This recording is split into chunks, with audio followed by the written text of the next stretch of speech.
Hello, today we're going to talk about pointed pen calligraphy nibs.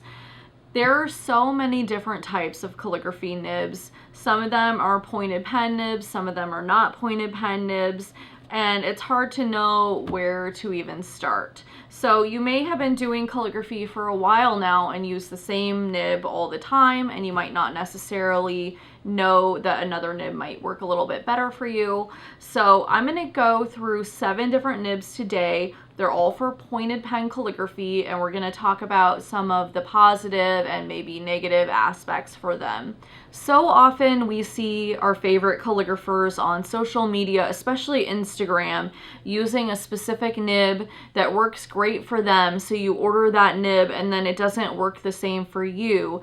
And what you really need to understand is that nibs are such a personal thing. It's a personal preference. It has so much to do with the amount of hand, the pressure that you're putting on the nib, how heavy is your hand, and how light is your touch, and that really reflects how the nib will work for you. So let's just go through these. We'll talk about them, and then you can test out some nibs of your own.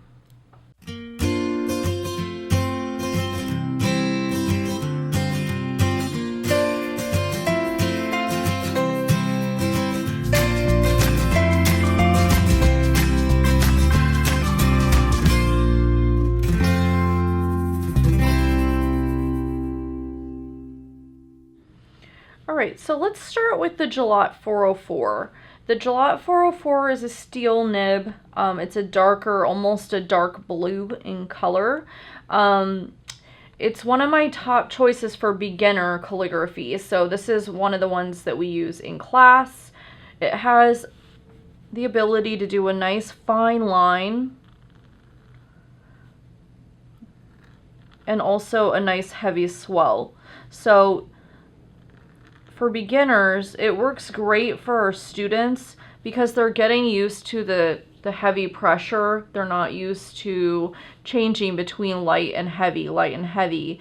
So it's great for them because they don't have to work as hard to get that heavy line, but it can still give you a nice fine hairline. It has really good flexibility, so you can get a pretty thick line if you want to, if you press harder. You have to be careful though, because if you press too hard, the ink will go through onto the next page that you're writing on. So you don't want it to bleed through. If that's happening, you're probably pressing too hard, but you can get a really thick swell.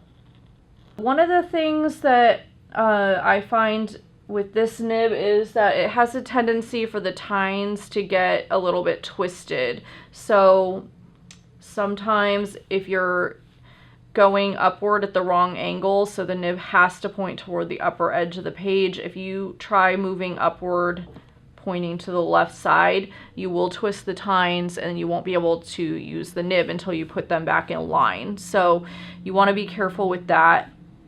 It is more flexible, which means that the tines are more prone to sticking or flicking ink if you try to write through that. So this is the Jalat 404. Has nice thick swells and fine hairlines.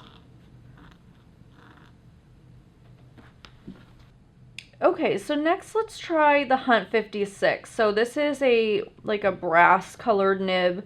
You can see it's stamped with the word Hunt and then the little number right there, 56. So this is a little bit less flexible than the Jalat. It's a firmer nib. You can hear it scratching. You have to press harder to get that thicker swell, but it is possible to get it.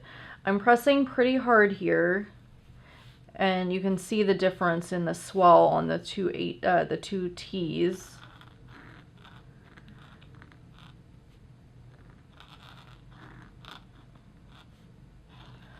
So it's a bit scratchy, but it has that nice firm point on it.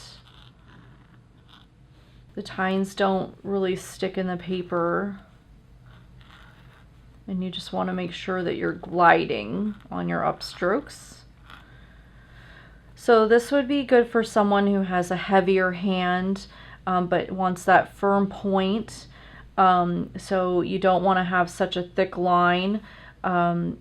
So you can press pretty hard, but not get the heavy line that the Jalat is giving you. So this is the Hunt 56.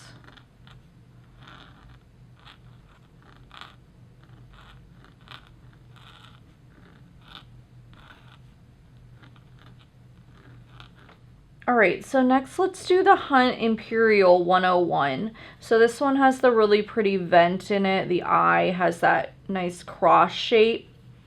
It's a gold color also, like the other Hunt nib. And let's just test out the flexibility on this one. So this one right off the bat is much more flexible. You have to have a really light touch on your hairline to keep the tines from sticking. But you can get that nice heavy swell.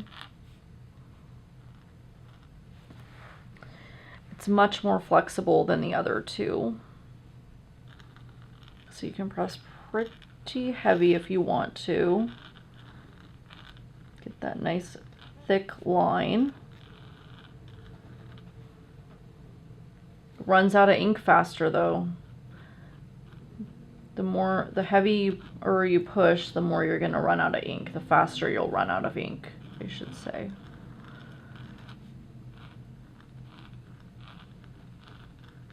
Also remember, the heavier your line is, the more likely it's gonna bleed through onto the next page, which it's not doing yet, but keep that in mind. This would be a good pen for someone with a light touch, so someone who has trouble getting the heavy swells. So you don't have to press as hard to get the ink to swell, which sometimes we see in class. People feel afraid that they're gonna break the nib, so they don't want to push down on it. This nib would work great for them. So this is the Hunt Imperial 101.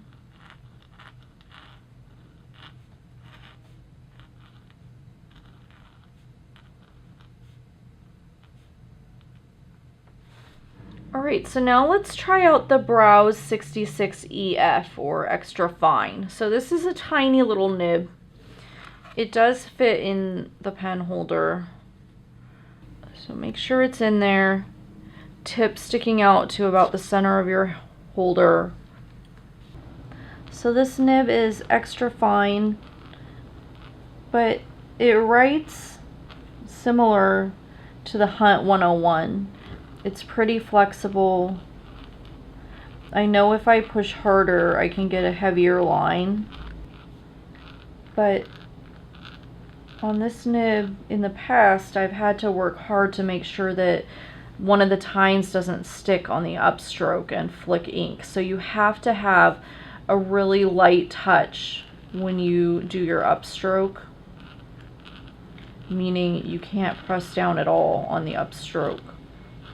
So if your nib is catching on your upstrokes, you're not gliding, and this nib might not be the right one for you. And we'll go into a couple that might be better for that here coming up. So this is the Browse EF.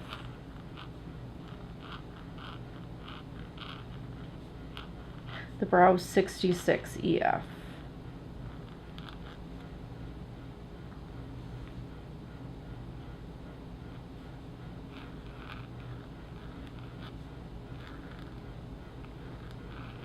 Okay. It's a really nice nib, but you have to have the light touch. All right, next we'll talk about some firm nibs. So this is the Browse 361. also known affectionately as the blue pumpkin. So it's called the blue pumpkin because it's like a blue toned steel color, and because of this really wide base down here where the ink sits in the reservoir. So it has a huge vent. It has these huge slits on either side on the shoulder, so you can really get some heavy swells. So let's prep it. This is a popular nib. It's a very popular on Instagram. Tons of people love this nib, and I will say I don't love this nib, and that's just my personal preference. It's nothing to do with the Browse nib itself, but it's just really big. The point is really blunt, and I have a hard time getting a fine hairline on pointed pen calligraphy. So to me, it feels almost like broad edge calligraphy. You can press pretty hard. You can get a nice thick line. Is the line as thick as these, the Hunt 101 or the Jalat? No, it's not as thick. But it holds a lot of ink in that really big point up there.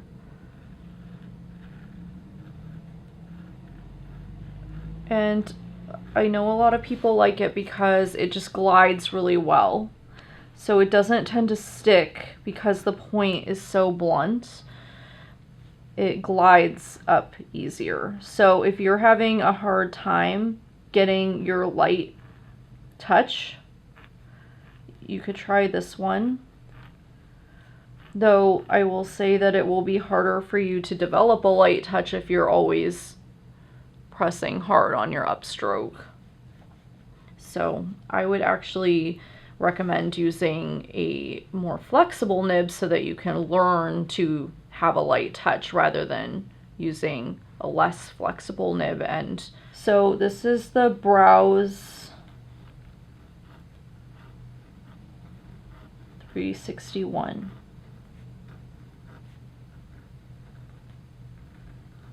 AKA the blue pumpkin.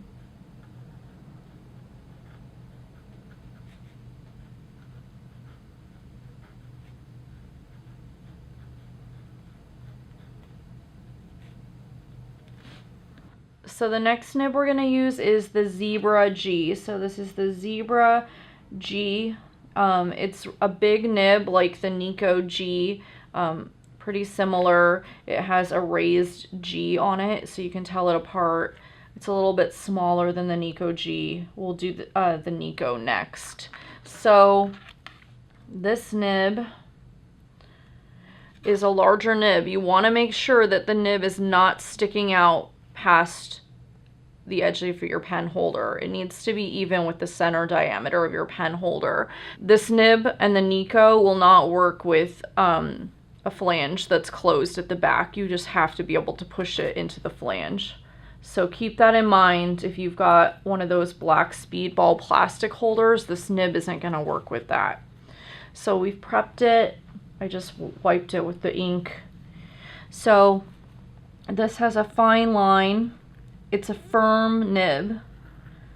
You have to press harder to get the heavier line.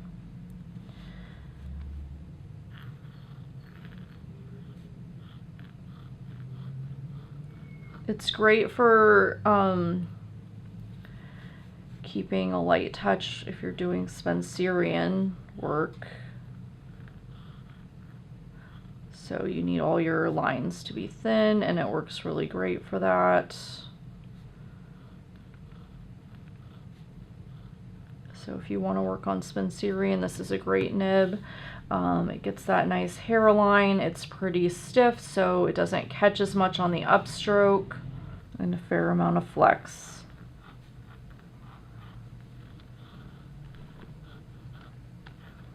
It's pretty sharp, so I don't usually use it on like a handmade paper order. I wouldn't use it for that, but writing on a smooth paper, it works pretty well. So this is the Zebra G.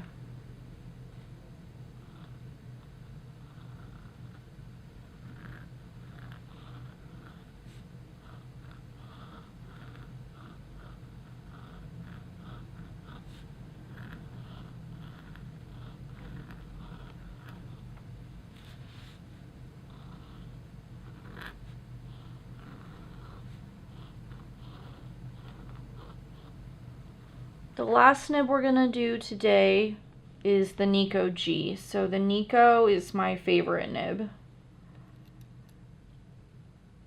The white and gray and the pink and teal and lavender holders in our shop are all adjusted in advance to fit the Nico and the Zebra G. I just like the Nico G because the ink flows a little bit better for me than on the Zebra. It's a little more firm than the Zebra.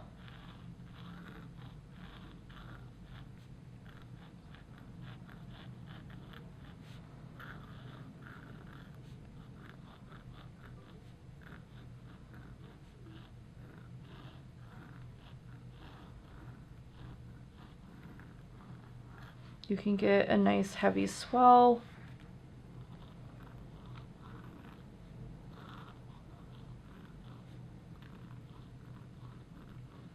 I wouldn't say quite as heavy as some of the other ones we did earlier, but you can still get a really heavy swell on this.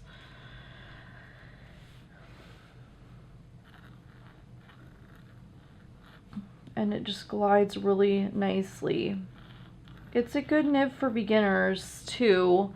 The reason we don't use it in class is because in class and in our starter kit, I want our students to learn how to have a light touch. I want them to learn how to glide on the upstroke.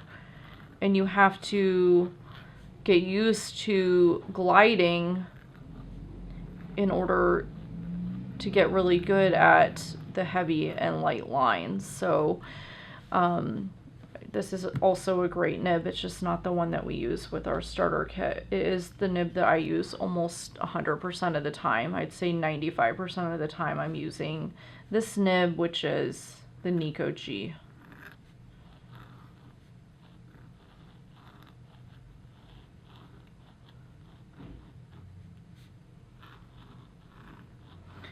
And these are just a small variety of different nibs. There are so many that you could try. These are some of my favorites for wedding work and other types of work. So make sure you check them out. We're using the paper from our shop, the pen holder from the shop, ink from the shop, and it all works really well together. So I hope this little video about different nibs was helpful for you. I really recommend when you are trying to figure out what nib is going to be best for you, that you try them out. And that's exactly why we put together a nib sample packet. So it's not useful to buy 20 different nibs of the same type if you don't know that you even like that nib. So we put together a packet of my 7 top favorite nibs, 2 of each, so 14 total nibs that you can pick up in our shop. I'll link to it below along with the pen holder and the ink and the paper that we're using in the video. And you can test them all out and see which one you like. So I hope that you will, and we'll see you back next time. Thanks so much.